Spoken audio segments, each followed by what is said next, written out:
I sabeu què fa un historiador?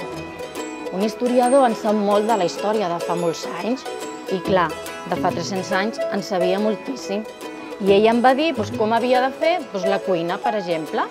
I així és com jo he fet els dibuixos d'aquest conte.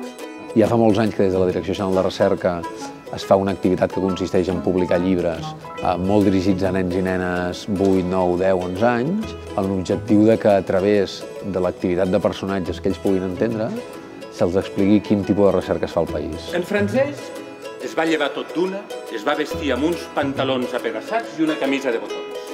I va baixar rapidíssimament a esmorzar perquè el seu pare li va dir: «Vinga, noi, que avui comença la feina i és hora de que vagis al taller». Això és una col·lecció que es diu Els llibres de l'Alai i el Joan. Llavors aquest any vam pensar que a part d'algun llibre de l'Alai i el Joan ens inventàvem un nou personatge, que és el Francesc i el Cesc, que són dos nens mirall, un viu el 1714 i un viu el 2014, perquè tocava per al tricentenari, era una bona oportunitat, i el Cesc i el Francesc s'estudien mútuament per entendre una mica més com es fa la recerca en història, com s'aplica el mètode científic en la història, i a la vegada aprofitar per explicar a nens de 8, 9, 10 anys què va passar fa 300 anys en aquest país.